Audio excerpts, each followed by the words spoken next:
Jake Pazicki with an ACT Science research summary question. So this is actually this is a pretty cool question from a scientist's point of view. This is one of those questions that asks you to look for explanations about why we observe something. So these sometimes require a little bit of outside knowledge, or just require you to think a little more critically using the written text or the things that you read in the passage to explain why something might be happening. So in this question, we're asked what is the most likely explanation for the plateau of calcium precipitation observed at 9 times 10 to the negative fifth moles of C2O4 in figure 1. So we see here that in figure 1, the total calcium precipitated is increasing, and then at 9 times 10 to the negative fifth moles, it plateaus. That's what this is called, a plateau, whenever it gets flat. It resembles the geological formation plateau. But anyway, so we're going to go through each of these answers because it's not obvious. It's not obvious from any data or anything like that. We're going to go through each of the answers and look at what might be the right answer. So in this one, all of the calcium presented in the blood sample has been precipitated out. So if you're like most students, you might not actually even have any idea what precipitated means. And so that's if there's a term you get in an answer that you aren't familiar with, you should go into the passage to look for it, because it almost always will be defined. So here, when a substance is dissolved in a liquid undergoes a chemical reaction and becomes a solid, separating from the liquid, it is said to have been precipitated. Scientists often precipitate out dissolved substances to measure and study them. So in this case, several blood samples were drawn from patients and several experiments were performed on them. So in this one, we're trying to determine the concentration of calcium present in the blood, and we add oxalate ions to the sample, precipitating out calcium oxalate according to the equation.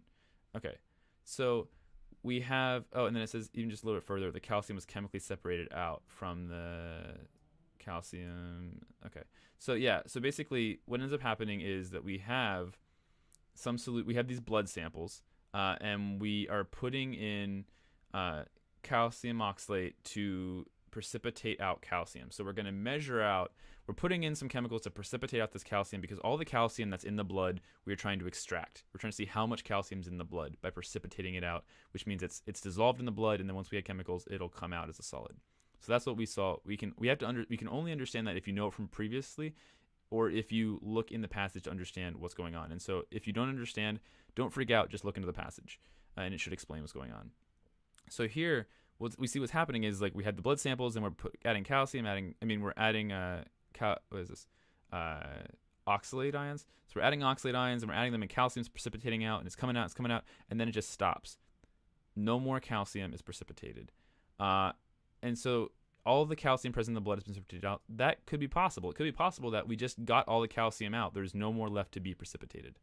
The next question, the next answer solution says no more oxalate ions were added.